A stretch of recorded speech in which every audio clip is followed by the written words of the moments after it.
మృత్యువుని. సమయం అర్ధరాత్రి 2 గంటలు. మొత్తం చీకటి. ఆ చీకట్లో పెద్ద పెద్ద కళ్ళు వేసుకుని చెట్టుపై కూర్చున్న గుడ్లగూబ నది దాటుతున్న వ్యక్తి వైపు చూస్తోంది.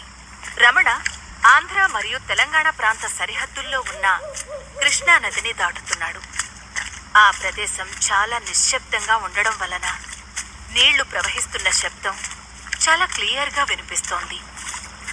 రమణ నదిని దాటుతున్నప్పుడు తన శ్వాస అతనికే బాగా తెలుస్తోంది. ఆకాశంలో నల్లటి మేఘాలు కమ్ముకుని ఉన్నాయి. వాటిని చూస్తుంటే ఏ క్షణంలోనైనా భారీగా వర్షం కురిసే అవకాశం ఉందనిపిస్తుంది. నది చాలా ఉధృతంగా ప్రవహిస్తోంది. రమణ తన వాచీని చూసి ఇంటి దగ్గర నా ముద్దుల భార్య వసుధ నా కోసం ఎదురు చూస్తుంటుంది అనుకుంటూ చాలా జాగ్రత్తగా ఆ ప్రవహిస్తున్న నీళ్లల్లో నెమ్మదిగా నడుస్తూ నదికి అటువైపు ఉన్న వాళ్ల ఊరికి వెళ్తున్నాడు. ఒక చేతిలో మొబైల్, మరొక చేతిలో సైకిల్తో నడవడం కొద్దిగా కష్టంగా ఉన్నా మొబైల్ టార్చ్ లైట్ వెలుగులో రమణ నదిని మెల్లగా దాటుకున్నాడు. ఒంటరిగా ఉన్నప్పుడే మనిషికి రకరకాల ఆలోచనలు వస్తాయి. పైగా అర్ధరాత్రి అయితే ఇక చెప్పనవసరం లేదు. లోపల కొద్దిగా భయంగా ఉన్నా పైకి మాత్రం ఏదో కూనిరాగం తీసుకుంటూ ముందుకు వెళ్తున్నాడు రమణ. అతన్ని ఎవరో చూస్తున్నట్లు అనిపించి వెనక్కి తిరిగాడు. లేరు. చెట్టుపై ఉన్న గుడ్లగూబ అతన్నే చూస్తోంది. అదే సమయంలో అతని ఫోన్ పెద్దగా రింగ్ అయింది. రమణకి ఒక్కసారిగా గుండె జల్లుమంది. చేతిలో ఉన్న సైకిల్ కింద చేసుకుని ఫోన్ వైపు చూశాడు. ఆ ఫోన్లో పేరును చూసి కొద్దిగా రిలాక్స్ అయ్యి ఫోన్ తీసి గట్టిగా వసుధ చెప్పు అన్నాడు. అటువైపు వసుధ మీరెక్కడి వరకు వచ్చారు అని అడిగింది. ఇప్పుడే కృష్ణా నదిని దాటుతున్నాను, త్వరగానే ఇంటికొచ్చేస్తాలే అని రమణ సమాధానమిచ్చాడు. వసుధ కొంచెం భయంతో కంగారుగా ఏంటి ఏమన్నారు, మీరు కృష్ణా నదిని దాటుతున్నారా అని అడిగింది. రమణ చిరాకుగా పిచ్చిదానా, వైకుంఠపురం గ్రామం నుండి భైరవకోన రావడానికి ఉన్న ఒకే ఒక దారి ఇదే కదా, తెలిసి కూడా మళ్ళీ అడుగుతావేంటి అని అంటాడు. రమణ భద్రత గురించి ఆమెలో ఆందోళన మొదలై గొంతులో మరింత భయంతో వసుధ అది నాకు తెలుసులే, కానీ రాత్రిపూట ఎవరు నదిని దాటరు కదా, నువ్వింత ఆలస్యంగా నదిని ఎందుకు దాటుతున్నావు? ఆ నదికి కొంచెం దూరంలో దగ్గరున్న సత్రంలో పడుకుని పొద్దున్నే రావాల్సింది. రాత్రిపూట ఆ ప్రాంతంలో ఆమె తిరుగుతుందనే విషయం మనందరికీ తెలుసు కదా అని అంటుంది. నదిని దాటుతున్న రమణ నవ్వుతూ ఏంటి ఆమె తిరుగుతోందా, ఎవరి గురించి మాట్లాడుతున్నావు అని అన్నాడు. వసుధలో ఆందోళన మరింత పెరిగి నీకన్నీ తెలిసి కూడా కావాలని ఎందుకలా అడుగుతావు? అమ్మగారు చెప్పారు కదా, నదిని దాటేటప్పుడు ఆమె పేరు పలకొద్దని, పలికితే ఆమె నిజంగానే వచ్చేస్తుందంట కదా అని కంగారుగా చెబుతుంది. రమణ నవ్వుతూ నాకు తెలుసులే వసుధ, అమ్మ చెప్పే ఈ యక్షిణి వక్షిణి లాంటి కట్టుకథల్ని ఎక్కువగా నమ్మకు, అవన్నీ ఈ గ్రామాలలో పూర్వీకులు చెప్పినవి అని రమణ మాట పూర్తి చేసేలోపు వసుధ భయపడుతూ నోరు మూసుకున్రా, అయ్యో దుర్గమాత, నా భర్తకు రక్షణగా ఉండు, తెలియక ఆయన చేసిన తప్పును క్షమించు, ఇంకెప్పుడు ఆమె పేరుని పలకము అని దుర్గమ్మని ప్రదేశంలో చేస్తూ భయంకరంగా ఉరుములు మెరుపులు మొదలవుతాయి. ఫోన్లో ఆ శబ్దం విన్న వసుధ ఇంకా భయపడుతుంది. ఏంటి అక్కడ శబ్దాలు అని కంగారుగా అడుగుతుంది. రమణ వెటకారంగా అబ్బా ఏంటి నువ్వు, వర్షం పడేలా ఉంది, అందుకే ఆకాశం ఉరుముతోంది, అయినా నేను చెప్పానుగా యక్షిణి ఒక పిట్ట కథ, అర్థమైందా? ఇవన్నీ జనాల్ని భయపెట్టడానికి గ్రామస్తులు చెప్పే సొల్లు కథలే, అంతకంటే ఏం లేదు, నువ్వెక్కువ భయపడకు అని అంటాడు. నమ్మకపోతే పో, ఆ కట్టు కథల్ని నేను నమ్ముతాను కాబట్టి నువ్వు త్వరగా ఇంటికి రా అని వసుధ కంగారుగా అంటుంది. అందుకు రమణ కొంటెగా సరే సరే మై డియర్ పెళ్ళాం గారు, వీలైనంత త్వరగా ఇంటికొచ్చేస్తాను అంటాడు. సరే ఇంకా నేను ఫోన్ పెట్టేస్తున్నాను అని వసుధ అనేలోపే ఆగాగు, నువ్వేదో మర్చిపోయావనిపించట్లేదా అని అడుగుతాడు. వసుధ ఆలోచిస్తూ నేను మర్చిపోయానా, ఏం మర్చిపోయాను అని అడిగింది. ఆ యక్షిణిని బాగా గుర్తుపెట్టుకున్నావు, కానీ ఈ రోజు మన పెళ్లి రోజు అనే విషయం గుర్తులేదా అంటాడు రమణ. వసుధ నవ్వుతూ అయ్యో దేవుడా, నువ్వు జాగ్రత్తగా వస్తావో లేదో అనే కంగారులో ఈ విషయం నా మనసుకు తట్టనే లేదు. నన్ను క్షమించండి అని చెప్పింది. రమణ చిలిపిగా, ఎలా క్షమిస్తాను? మర్చిపోయావు కాబట్టి ఆ తప్పుకి నేను వేసే శిక్షని అనుభవించాలి అని అంటాడు. వసుధ ప్రేమగా, అవునా, శిక్ష వేస్తారా? ఎలాంటి శిక్ష వేస్తారు అని అడుగుతుంది. రమణ కొంటెగా, నీకు వేసే శిక్ష ఏంటంటే ఈ రాత్రంతా నువ్వు నిద్రపోకూడదు. నీకు నిద్ర లేకుండా చేస్తాను అని సమాధానమిచ్చాడు. వసుధ సిగ్గు కళ్లతో నవ్వుతూ, అసలు ఇలాంటి పిచ్చి పిచ్చి మాటలు నాతో ఎలా మాట్లాడతావు అంటుంది. రమణ మెల్లగా, అదేంటి, ఇవన్నీ నీతో కాకపోతే ఎవరితో చెప్పాలి అని అంటాడు. అని సిగ్గుపడుతూ చెప్తుంది వసుధ. నువ్వు నా కోసం ఎదురు చూస్తావని తెలిసే ఈ రోజు ఎంత లేట్ అయినా పర్లేదు, ఇంటికి రావాలని వచ్చేస్తున్నా అని చెప్పి ఫోన్లో వసుధకి ఒక ముద్దు పెట్టి కాల్ కట్ చేస్తాడు రమణ. ఆ ముద్దుని ఆస్వాదించే మూడ్లో లేదు వసుధ. ఆమెకి భర్త గురించే ఎక్కువ ఆందోళనగా ఉంది. రమణ జాగ్రత్తగా నదిని దాటుతున్నప్పుడు అతనికి కాలి గజ్జెలు మోగిన చప్పుడు వినపడింది. గజ్జెల చప్పుడు విన్న రమణ అడుగు కూడా ముందుకు వెయ్యకుండా ఉన్న చోటనే అలాగే నిలుచుండిపోయాడు. ఎవరో అమ్మాయి తన వెనక పరిగెత్తినట్లు అనిపించి మెల్లగా వెనక్కి తిరిగాడు. అక్కడ రమణకి చిమ్మ చీకటి తప్ప ఇంకేమీ కనిపించలేదు. దూరంగా గుడ్లగూబ ఇంకా అతన్నే చూస్తోంది. దాన్ని చూసి రమణ మనసులో, ఛ, వసుధ ఈ యక్షిణి గురించి నాతో మాట్లాడి నన్ను భ్రమలోకి నెట్టేసింది. ఇప్పుడు గుడ్లగూబలు చూసినా భయం వేస్తుంది. యక్షిణి చాలా అందంగా ఉంటుందని ఎప్పటి నుండో కథలుగా వింటున్నాను. ఆమె నాకు కనిపిస్తే బాగుండు అని అనుకుంటూ ముందుకు వెళ్తున్నాడు. 1-2 అడుగులు ముందుకు వేసిన రమణకి తన ముందు నది ఒడ్డున ఒక నల్లని నీడ కనిపించింది. ఆ నల్లని నీడని చూసిన వెంటనే అతని అడుగులు అక్కడే ఆగిపోయాయి. ఆ నీడని చూస్తుంటే ఎవరో తన కోసమే ఎదురు చూస్తున్నట్టు అనిపిస్తుంది. ఇంతకు ముందు విన్న గజ్జెల చప్పుడు ఇప్పుడు ఆ నీడ దగ్గర నుండే వినపడుతుంది.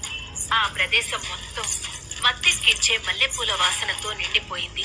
ఇప్పటి వరకు ఉన్న ధైర్యం మొత్తం ఆవిరైపోయింది. ఒక్కసారిగా రమణ వెన్నెముకలో వణుకు పుట్టింది.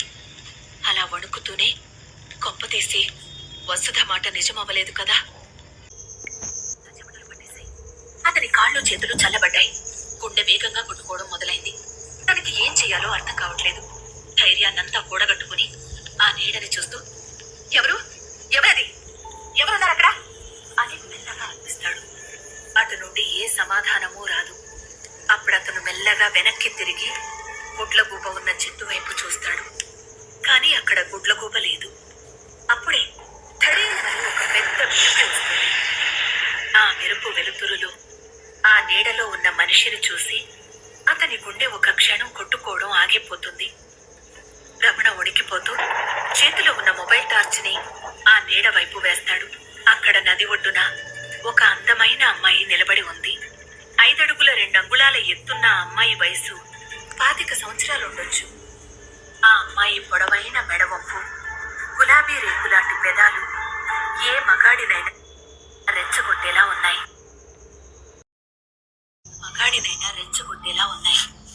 స్వేచ్ఛగా వదిలేసిన పొడవాటి జుట్టు ఆమె నడుము వరకు వేలాడుతుంది. తెల్లగా మెరిసిపోతున్న శరీర అందానికి నల్లని చీర కట్టుకుని దేవకన్యలా ఉంది. ఆమె ఎంత అందంగా ఉందంటే ఎంతటి వాడైనా హద్దులన్నిటినీ పక్కన పెట్టి ఆమె కౌగిట్లో ప్రపంచాన్ని మర్చిపోవలసిందే. ఆ అమ్మాయి తన చేత్తో సైగ చేస్తూ రమణని దగ్గరకు పిలిచింది. కళ్ల ముందు అంతటి అందాన్ని చూస్తున్న రమణ యక్షిణి కథను, గుడ్లగూబను పూర్తిగా మర్చిపోయాడు. క్షణం కూడా ఆలస్యం చేయకుండా సైకిల్ని పక్కన పడేసి అతన్ని ఎవరో అయస్కాంతంలా లాగినట్టు, వెన్నులో ఏదో కరెంటు పాసైనట్టు వేగంగా ఆమె దగ్గరకు వెళ్ళిపోయాడు. రమణ ఆ అమ్మాయి వైపు చూస్తూ, ఎవరు నువ్వు? ఇంత అర్ధరాత్రి ఇక్కడేం చేస్తున్నావు? నీ పేరేంటి అని వరుసగా ప్రశ్నలు వేస్తున్నాడు.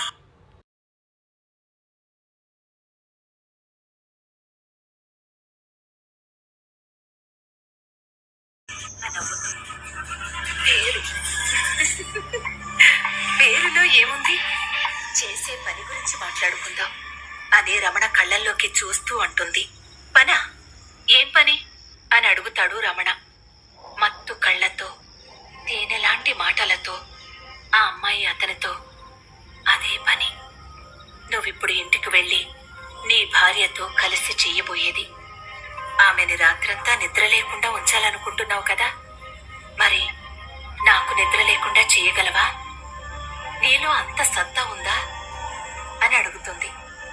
ఆమెను చూస్తూ రమణ అంతా మర్చిపోయి దాదాపు ఆమె వశమైపోయి తన అధీనంలోకి వెళ్ళిపోయాడు. రమణ కూడా ఆమె కళ్ళలోకి చూస్తూ, ఈ ఒక్క రాత్రే కాదు, రేపు, మరుసటి రోజు, ఇంకా ఎన్ని రోజులైనా నీకు నిద్ర లేకుండా చెయ్యగల సత్తా నాలో ఉంది. రమణ ఆమెను గుండెలకు హత్తుకున్నాడు. మరుక్షణమే ఆ నది ఒడ్డున వాళ్ళిద్దరూ వివస్త్రాలుగా మారిపోయారు. వారిద్దరి ఒంటి మీద ఒక నూలు పోగు కూడా లేదు. నది ఒడ్డున ఇసుక తిన్నె మీద పెనవేసుకుని వేడెక్కి ఉన్న వారి శరీరాలకు ఇసుక అంటుకుపోయి ఉంది. ఆమె శరీరం నుండి వచ్చే మల్లెపూల వాసన అతన్ని పిచ్చోండి చేస్తోంది. రమణ దాదాపు ఆ అమ్మాయిని ఆక్రమించుకుని ఆమెను ఆస్వాదిస్తున్నాడు. చల్లని గాలి వీస్తున్నా అతని నుదుటను మెరుస్తున్న చెమట చుక్కల్ని చూస్తే అతను ఎంతగా అలసిపోయాడో తెలుస్తుంది. రమణ ఒంట్లో ఉన్న శక్తి సన్నగిల్లుతుంది. కానీ ఆశ్చర్యం ఏంటంటే ఆ అమ్మాయి ముఖంలో మాత్రం ఎటువంటి అలసట లేదు. ఇప్పటి వరకు ఏమీ జరగనట్టు, కోరిక దాహం తీరనట్టు ఉంది. రమణ మాత్రం అదేమీ పట్టనట్టు కలో నిజమో తెలియని ఆ మధుర క్షణాల్ని ఆస్వాదిస్తున్నాడు. రమణ ఆమెను గుండెలకు హత్తుకున్నాడు. మరుక్షణమే ఆ నది ఒడ్డున వాళ్ళిద్దరూ వివస్త్రాలుగా మారిపోయారు. వారిద్దరి ఒంటి మీద ఒక నూలు పోగు కూడా లేదు. నది ఒడ్డున ఇసుక తిన్నె మీద పెనవేసుకుని వేడెక్కి ఉన్న వారి శరీరాలకు ఇసుక అంటుకుపోయి ఉంది. ఆమె శరీరం నుండి వచ్చే మల్లెపూల వాసన అతన్ని పిచ్చోండి చేస్తోంది. రమణ దాదాపు ఆ అమ్మాయిని ఆక్రమించుకుని ఆమెను ఆస్వాదిస్తున్నాడు. చల్లని గాలి వీస్తున్నా అతని నుదుటను మెరుస్తున్న చెమట చుక్కల్ని చూస్తే అతను అమ్మాయి ముఖంలో మాత్రం ఎటువంటి అలసట లేదు. ఇప్పటి వరకు ఏమీ జరగనట్టు, కోరిక దాహం తీరనట్టు ఉంది. రమణ మాత్రం అదేమీ పట్టనట్టు కలో నిజమో తెలియని ఆ మధుర క్షణాల్ని ఆస్వాదిస్తున్నాడు. ఆ క్షణం అతనికి ఆ అమ్మాయితో గడపటమే ముఖ్యం. రమణ ఆమెను గట్టిగా పట్టుకుని క్లైమాక్స్ కి చేరుకున్నాడు. కళ్ళు మూసుకుని ఒక నిమిషం పాటు ఆ సుఖాన్ని అనుభవించి మెల్లగా కళ్ళు తెరిచి ఆమె ఛాతి వైపు చూశాడు. ఆ అమ్మాయి చర్మం మెల్లమెల్లగా, కాళ్లకు ఉన్న గోర్లు పెరుగుతున్నాయి. నల్లని ఆమె జుట్టు తెల్లగా మారటం మొదలైంది. చూస్తూ చూస్తూనే ఆ అమ్మాయి ఒక ముసలిదానిలా మారిపోయింది. ఇదంతా చూస్తున్న రమణ గుండె ఆగినట్లు కళ్ళు తేలవేశాడు. అప్పటి వరకు వేడి సెగలతో ఉన్న అతని శరీరం ఒక్కసారిగా మంచులా చల్లబడింది. రమణ వణికిపోతూ బయటకు రాని స్వరంలో, ఎవరు ఎవరు నువ్వు అని అడిగాడు. ఆ అమ్మాయి మెల్లగా, నేను యక్షిణిని, నీ మరణాన్ని అని చెప్పింది. ఆమె మాటలు విని అతనికి భయంతో తన రక్తం గడ్డకట్టేలా అనిపించింది. రెప్పపాటులో ఆమె నుండి పారిపోవడానికి ప్రయత్నించాడు. కానీ రెండు చేతులతో యక్షిణి అతన్ని పట్టుకుని, ఇప్పుడెక్కడికి వెళుతున్నావు ప్రియతమా? నా దాహం ఇంకా తీరలేదు, నాకు ఇంకా కావాలి. నువ్వు నన్ను రేపు, మరుసటి రోజు, ఇంకా చాలా రోజులు నిద్ర లేకుండా ఉంచుతానని వాగ్దానం చేశావు కదా, కలిసిపోయావా? నీలో సత్తా లేదా, లేక నా అసలైన రూపాన్ని చూసి భయపడుతున్నావా? యక్షిణిని, నీ మరణాన్ని అని చెప్పింది. ఆమె మాటలు విని అతనికి భయంతో తన రక్తం గడ్డకట్టేలా అనిపించింది. రెప్పపాటులో ఆమె నుండి పారిపోవడానికి ప్రయత్నించాడు. కానీ రెండు చేతులతో యక్షిణి అతన్ని పట్టుకుని, ఇప్పుడెక్కడికి వెళుతున్నావు ప్రియతమా?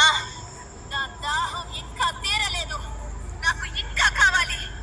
నువ్వు నన్ను రేపు, మరుసటి రోజు, ఇంకా చాలా రోజులు నిద్ర లేకుండా ఉంచుతానని వాగ్దానం చేశావు కదా, అలసిపోయావా? నీలో సత్తా లేదా, లేక నా అసలైన రూపాన్ని చూసి భయపడుతున్నావా?